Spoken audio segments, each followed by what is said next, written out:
The Big 12 is crazy. And folks, we expected that, right? But maybe Yeah. not to this degree.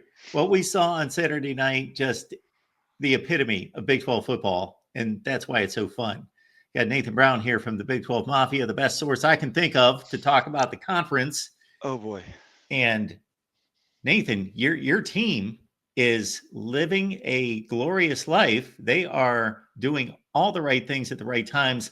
And I'll lead you into it this way. I just let you know before we started to record that I'm doing my call-in show, and therefore this is the one big game that I wasn't able to watch. Right. And then I got done, and there was still about 12 minutes left in the game. So I thought, oh, this is great. Here we go. We got like 21-19 or whatever the score was at the time. Right. I Right. can watch the rest of the game. This is going to be awesome. And obviously, Utah felt like they were in control of the game, tried to play field position, didn't need any more points. Hey, we can just control the game, try to get out of Dodge with a win. Obviously, we understand what their struggles have been, Right. especially on the offensive side this year. So that final drive for BYU, what I was seeing was a transformation because before that whistle was blown and that flag thrown, Utah's obliterating BYU's offensive line. Yeah. Retzlaff didn't have a chance. He's running for his life every Yeah. play, throwing the ball out of bounds, throwing it wildly up in the air because he's just got no chance. Almost got a safety, tackled him right at the goal line. Yep. As soon as that flag was thrown on fourth down on that holding call by the cornerback over on the left sideline, boom, that BYU offense kicked in and started making plays. It was like a different set of guys walked out onto the field. It was Right. amazing. So what they needed, yeah, just talking about that final drive, I told my son when they punted it down to like the 8 or 7 yard line that they needed to get to the 20 so that one first down and then the offense would open up. So at the end of the day, Jake is great when he has room to maneuver. Pinning him up against the end zone, he's not in his history. If you watched all of his games, that hasn't been a strong position. SMU on two different plays in the game they played them, they almost got safeties on him. There was even an interception at like the 20-yard line on one play. So that's not where he really makes hay, right? So we all knew that. But I told my son if they could get it to the 20, the field would open up. And certainly, wow, what was it, 3 passes and you're down to the 38-yard line? I mean, that's crazy, right? If you watch the whole entire game, you never would have thought that would have happened in that position. I believe Utah was number 12 in the nation in total defense going into that game. Their defense is what Kyle Whittingham leans on. And yeah, I was concerned. But I'll take you back to halftime. And I don't know if you watched the beginning of the game at all in replay or whatnot, but at the end of the first half, it was 21-10. And the last drive of that half, BYU made the cluster of a 2-minute drill, which is interesting because against Oklahoma State, they'd use the exact same type of plays to score at the end of the game and win in less than 2 minutes. So the 2-minute drill, I was shocked and stunned by how poorly they did. They wasted a timeout. They did a substitution. And you know as well as I do know now, the new trick, maybe started by Kyle Whittingham, is to if you sub an offensive player, that defense is going to run off the field slower than you could ever hope for. And it ended up costing them 10 seconds. It's not the yardage that mattered. It was the 10 seconds because there was only 9 seconds on the clock. So they already butchered one of these 2-minute drills. And at the end of the day, what it looked like is Jake all of a sudden had time because they now could put more receivers into patterns. Getting out of the end zone, essentially, they couldn't run the ball, and they had no position for the defenders to block. I believe on one play, they even blitzed 8 people. And I don't know, Mark, if you could do a pass with 8 people rushing you, but certainly I could not, which is why it was so important to focus on that holding play because Drake rolled out to his left and the receiver was in the left pattern and he had no safety help. The safety help was going to the right side of the field. So the arm bar, which is where it started, eventually moved to a hold. And Terry McCauley saw that and said, boom. You and I both know who Terry McCauley is, one of the most professional referees in the nation, in all of college and college football in general. And he said, absolutely, it's a hold.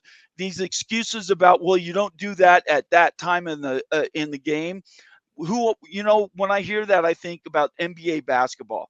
They talk about that all the time. You can't call that foul at the end of the game. Look, there is no time where you cannot throw a flag and call a penalty because it restricted that one player, and you don't know if Jake could have gotten the ball out fast to him or not. That's the essential part of it. So the drive down, once they got to their own 20-yard line, I told my son, they're going to win this, at least get to a position where they could win it. And sure enough, I think it was 6 plays, 3 passes from their own 20 to, I think we ended up on the 27-yard line of Utah. They had 6 plays to stop them, and Utah's defense folded after that penalty was called. Got Nathan Brown here from the Big 12 Mafia. So join him right here on YouTube. It's easy to find Big 12 Mafia. They go live all the time, talk Big 12 football, national landscape, the whole deal right there. I'll let you know where I stand on the officiating side of things. Okay. I don't want to see officials decide games. That is where I stand in regards to, yes, that would be the ultimate. That would be the optimum, that the players are playing within the rules. Therefore, the officials don't have to decide the games. Right. But I want to have the officials call penalties when there are penalties. They can't determine in their minds, okay, we're going to let things go because this is the last 2 minutes of the game. No, right. They still have to call the game. Yeah. And they also can't make judgments about, okay, that was a clip, but I don't think that there's any way that guy would have caught the runner over. No, they have to call the game. They can't make judgment calls about, the trajectory of the game in terms of the logistics on the field and determining. So for me, and I only saw the replay that I can recall once on the holding call, and I was trying to judge, okay, at what point was he holding? Because it was a clear hold. Yes. At what point was he holding versus where was the pass rush at that point and Retzlaff trying to throw the ball? And it looked like he was toast. He was done. But again, the officials can't, they're not syncing a play. It's not that's their responsibility. Right. They call the penalties if they are rightful penalties. That's all they can do. And so I don't like to see that because I want to see the players, the determination of the talent and the skills and the ability to make plays and the execution determine the game. But the officials still have to call the penalties if they are a penalty. And in that case, that was a penalty. So for Utah Athletic Director Mark Harlan to make the statement that he did, that they got robbed, well, that's a very blatant statement. They still had 80 yards to defend after that play, and they still had the opportunity to go out there and shut down BYU. So that did not lose the game. Yes, I understand that takes maybe some life out of your defense, that they got to think, okay, we just stopped them and we got to suck it up. It's first down. We got to go back at it. But we see that situation all the time where teams are able to be resilient and get through a penalty and dominate the game after that. And they just failed to do that. Well, look, games aren't lost in the last 2 minutes because of a referee's call. Games are lost in the second half, and I would even argue the first half in the first quarter. Utah got all their points in a very crazy second quarter, right? So they had an entire half, and I did the math. It was 9 possessions. They had 9 possessions, opportunity to score, and didn't.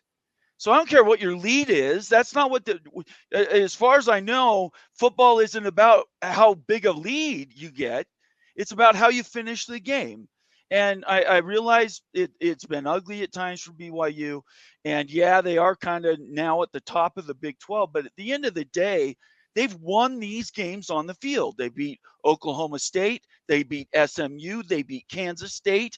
And these are all teams that started either preseason number 1, like Oklahoma State did, and Utah for that matter, or BYU just went in and just beat them.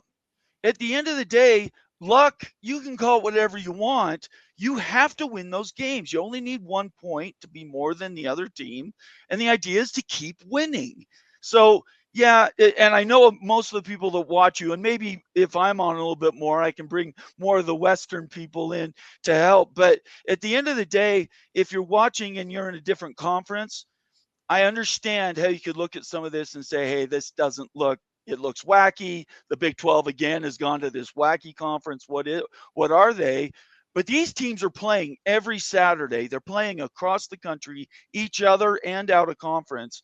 And you have to win the ball game. And how many teams, hello, Miami, how many teams are supposed to win by a bunch of points? Talk about BYU was favored by 4.5 or 3.5. I think the line moved to. What was Miami favored by?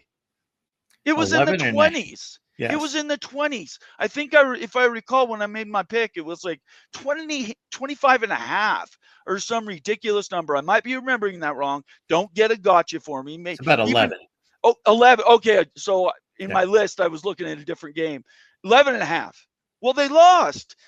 Who cares what the spread was? You have a better team that goes out there and can't make those plays. So which is more important? The resilient team that goes out there and yeah, they might not make it look good, but they win, or this eye test crap where, well, but they looked better last Saturday, so of course they just had a bad day today excuse is a bunch of garbage. So that's where I'm at with BYU and Utah. The Mark Harlan thing, just really quick. Look, it was unprofessional. His emotions got the better of him. That's not an excuse you can use. And then him criticizing the validity of the referees and all of their calls, on top of saying the Big 12 was not doing them service. I think at the end of the day, in my opinion, if I was the president of that school, I would have fired him, because the relationships that you're trying to build with the Big 12 are so new.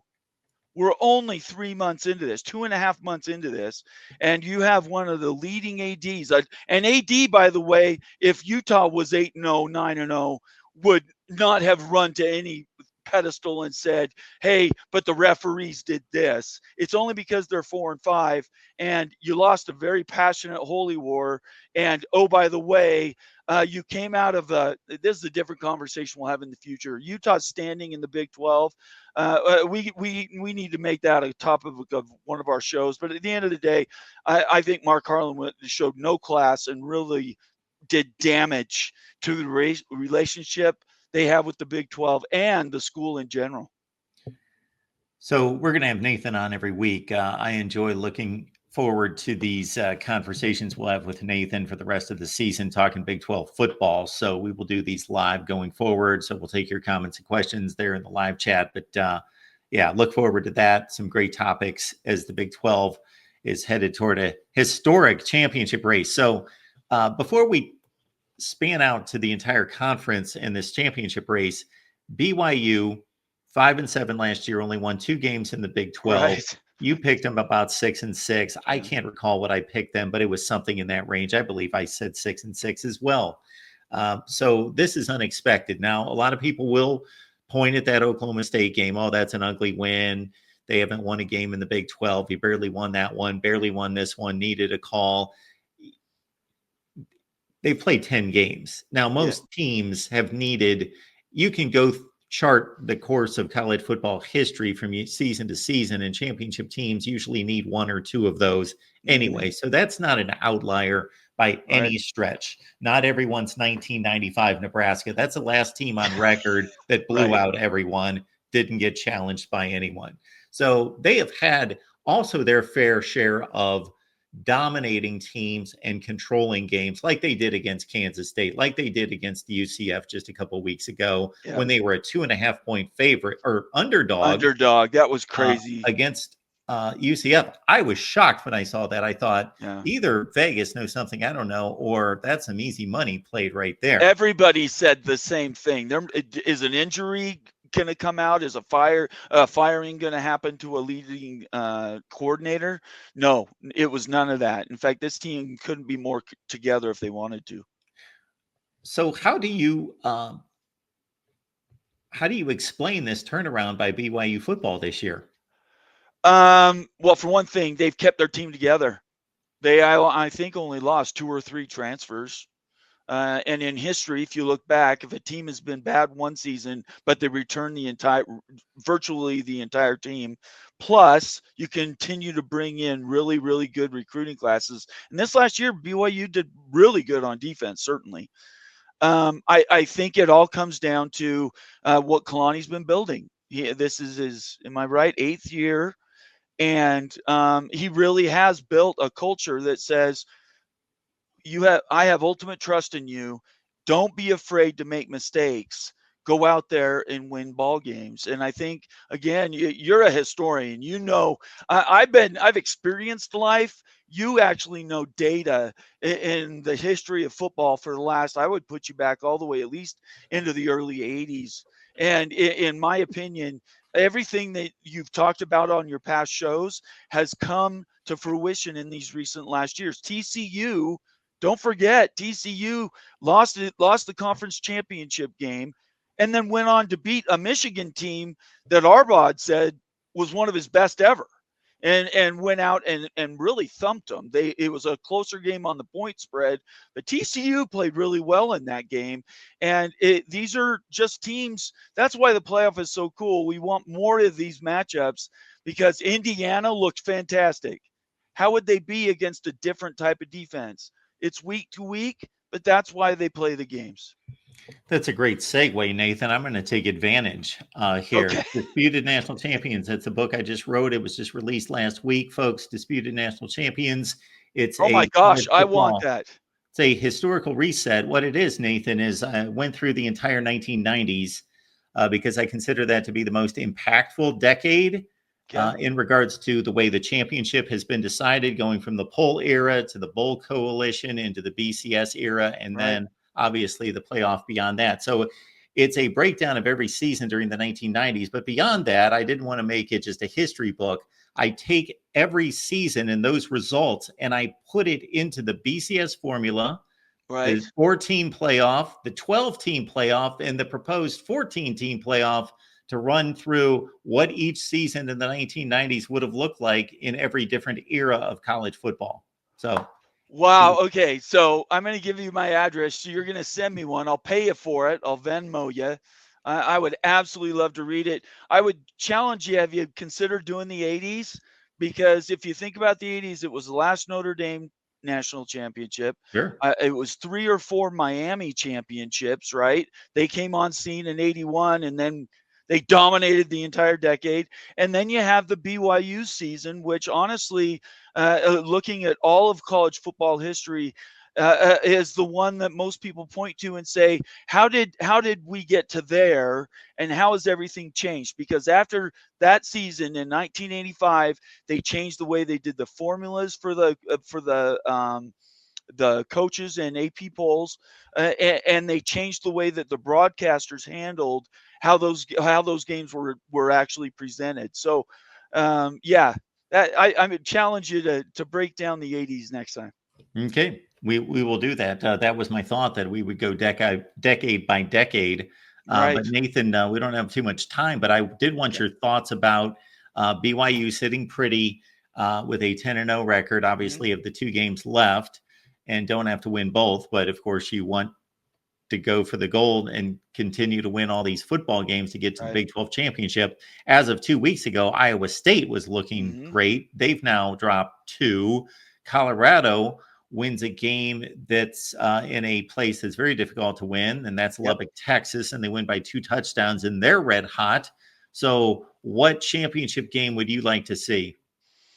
I'd love Colorado BYU. That number would be massive. Yep. I don't know normally how big the Big 12 championship game attendance has been and viewership, but I think that would break some records, that game, for multiple reasons. Dion, his family, the team, they were so underrated. I had them 6-6, like I think maybe you mentioned.